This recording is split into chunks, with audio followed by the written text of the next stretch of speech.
research scientists here at IBM. Our research agenda is around visualization of data, data visualization. More specifically, we're interested in democratizing visualization. So that means bringing it out to the web and making it available to everyone and anyone. One of the things that we're doing right now is a sort of a big online experiment called Many Eyes. And this is kind of the living laboratory that we're using to do a lot of our research.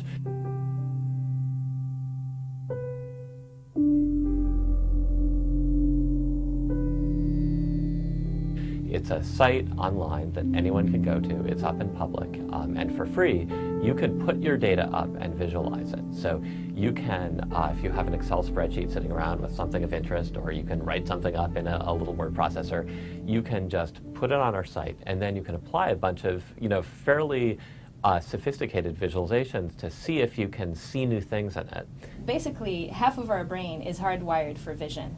Vision is the biggest bandwidth that we have in terms of sensory information to the outside world. So what visualization is doing is that it's just taking advantage of the fact that we are so programmed to understand the world around us in terms of what we see.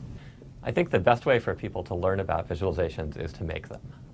It's the same way that people learned about typography and desktop publishing, by actually having at their hands a whole bunch of fonts to try. And there were some ugly results at first, but now people are actually pretty good at it.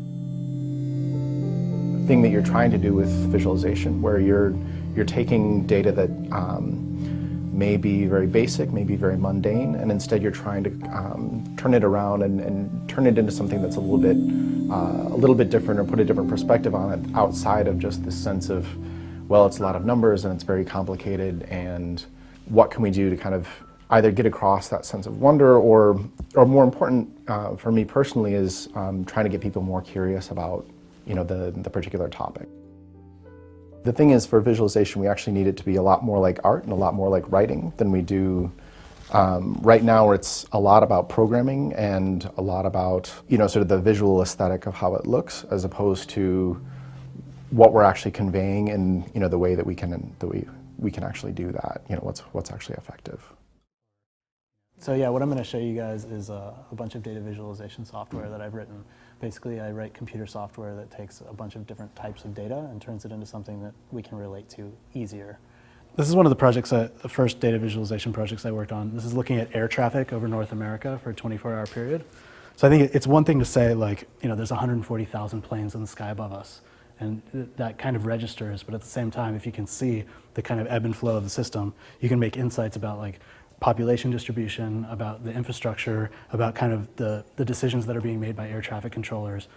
And this is a more granular data set looking in specifically at Florida. This is the blue represents higher altitude and white represents lower. So you can actually see the ways the airplanes are taking off and landing in different regions. So that's Florida. This is Southern California. Get the no-fly zone in Nevada and Los Angeles and San Francisco. This is Atlanta, which is kind of a major shipping hub. So all the FedEx packages and coming into one location. This is New York, and you can see kind of the chaos that air traffic controllers are dealing with in that region. It's like heavy flows.